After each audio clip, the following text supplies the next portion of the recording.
Hey y'all, it's Diana at the Dianaverse. I am back to give you the new moon in Aquarius forecast. Before I get started with that, please like and subscribe this video. Feel free to share it with people you think might be interested in the forecast. YouTube's algorithms are based on how many likes this gets, so it helps me keep going. And also, if you subscribe, then you get a notification when these come out, and you don't have to search for them or wait on social media. So I wanted to talk about an event that I'm doing February 1st. I'm going to do an Imbolc ceremony in my own space here in south of Seattle. If you're interested in that, look me up on Instagram. I've got my address down in the show notes, and you can message me there if you're in the area and you want to join in. I'm doing it by donation. We will be doing a bunch of Imbolc kind of things, seed blessings, and we'll be making some Bridget's crosses, and there will be dairy involved and all the kind of things that go with Imbolc, talking about Bridget and tree stewardship and some various nature-related things. You can also join me on my Patreon, where I am doing a year of plants through the lens of Celtic mythology and European traditions. Usually there is a recipe every month. There's a plant profile where I talk about a particular plant. There will be some crafts.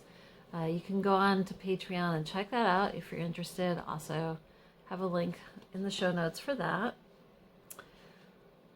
So I'm going to talk about some other aspects than just the new moon today, because the sky's been moving and there's been a lot going on. Mars and Mercury have both gone direct at this point in the last week or so. They both went direct at 8 degrees 8 minutes, which is sort of interesting. It's unusual for them to happen to be in the exact same degrees. Scorpio rules the 8th degree, and the number 8 in itself in numerology is a karmic number. So, and Scorpio itself deals with karma. So there seems to be an emphasis on this, on things that you're letting go of, or things from the past, family things that might have come up. I know I've had some of that. And just letting go in general. Scorpio is one of the nodes. It's the south node right now that the eclipses are going through, if you look at the nodes of the moon. And that south node also can be about the past, letting go, things being brought back up for you to review them. So we've done a lot of letting go over the last couple of years. I've talked about it quite a bit. And we're really coming to sort of culmination point with that, is what I'm sensing through all these synchronicities going on in the sky. So if you're letting go of things, restructuring, you know, we're in Capricorn. It's an earth sign, so it's our structure and what we're doing in life. Pluto is still in the last degrees of Capricorn, and Pluto is ruled by Scorpio, or is the modern ruler of Scorpio. So you can see that there's a lot of emphasis on this restructuring stuff. Restructuring how you're living, the practicalities of life. The new moon in Aquarius is the opportune moment. It's whatever it is that you are restructuring, with Venus conjunct Saturn also, is like Venus is our values, Saturn is our structures. You got to make a real commitment to whatever it is that you want to see changed. So when Uranus stations direct on Sunday the 22nd, this Sunday, all the major planets, all of our planets, you know, things other than asteroids and extraneous stuff, it's all going to be direct. So this is the moment we've been waiting for to start making our forward movement in life. So all the planets will be direct for a couple of months, I think until April, late April maybe. I didn't look up the date for that. But you can get a lot done on whatever it is that you want to move forward. And the new moon is on Saturday, the 21st. 12:53 p.m. Pacific time. Set your long-term goals. Aquarius is a long-term sign. It looks at the longer plan, the longer view of things. And you want to go ahead and maybe take some risks. You know, if you've been thinking about new weird things to try with your body, new workouts, new styles that you might, you know, new clothes, new hairstyles, try them out. You might reevaluate them at the quarter moon in Taurus and next Saturday in about a week. But I would try it out. I would say get your freak flag on for this week and kind of try some new things and then commit to the ones that feel like they're going to stick. So have some fun this weekend. Try out some new stuff. Be weird. If you feel like things are getting a little tangled up mentally, you can always tune into the opposite sign from Aquarius, which would be Leo. Kind of drop into your heart and see how you feel with things, and that'll kind of help you sort out what you're thinking mentally. February 1st through 4th, depending on who you talk to, is Imbolc, which is a Celtic or a pagan festival. It's one of the cross-quarter festivals in pagan traditions. It's when the Cailleach releases the world into the hands of Bride or Bridget, who is the youthful aspect of the goddess. Coincidentally, being the water bearer in Aquarius, the water bearer, Aquarius is represented by the water bearer who is pouring the water. So it's not a water sign, it's an air sign. But that water that is pouring from the stars, that is what carries the electrical impulse. Aquarius actually rules the nervous system. It's an air sign. But it's that water, that humidity, that gives it the ability to carry the signal. Bridget, as I was talking about with the pagan traditions, she's the patroness of holy wells. So again, we have this water aspect at this time of year on her holiday. So she's the patron of holy wells, water, and also milk, because it's when all of the sheep and the cows would start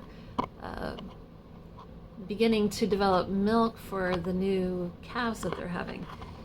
The tarot card for this time of year is the Star, which is also associated with Aquarius. This year, interesting factoid, we have a comet that's going by the Earth. It's rising at sunrise near the Big Dipper, like between the Big and the Small Dipper, that you can look for on the horizon just before dawn. And it looks green. This comet has a green appearance. You can see it with the naked eye. It's what I've heard. It's been too cloudy the last few days for me to look, but I'm going to be trying the next few days to get a glimpse of this astronomy. But Bridget and all of the representations that you usually see is shown wearing a green dress. So I found this really interesting, that this comet, which is coming from outside of our solar system, is also coming at the time of Bridget and Aquarius. Look for outside the box ideas. Like Aquarius loves outside the box and is encouraging us with this star visitor that we're getting to really develop some new plans, some new ideas, some new structures in our lives. Imbolc is also known as Candlemas. Said it weird there the first time, but Candlemas. So the blessing of the candles would be done in the Catholic Church at this time. Also, pagan traditions, you would bless candles now at this time of year. So you can bless candles if you have them, or light candles in your house to kind of bring light into our consciousness.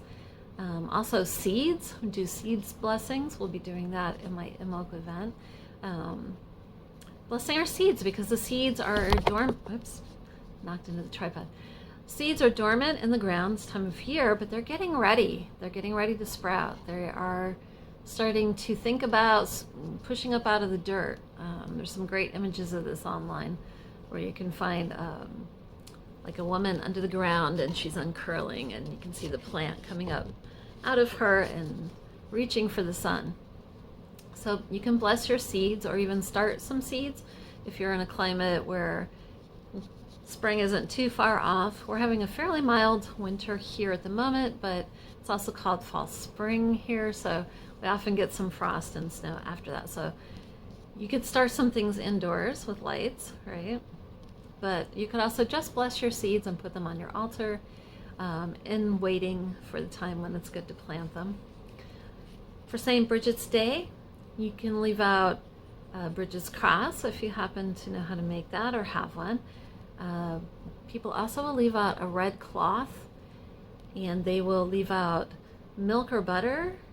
Interestingly enough, butter is a traditional offering for the fairies. So if you want to keep the fairies in your land happy, you might leave out a little butter. And we leave these things out overnight on the night of Imbolc for Bridget's passing to come by and bless these items and bless our home for the coming year and as the earth comes back to life. So as I said, Aquarius is the nervous system. So if you have issues with that, that could be flaring up. It might be something to be aware of. My plant friends that I suggest for this lunation are mints. So mints in teas, especially. That can be a variety of things. Garden mint, spearmint, peppermint, skullcap, even catnip is in the mint family and has a sort of sedating effect to people, but feel free to give it to the cats in your life to get them hopped up.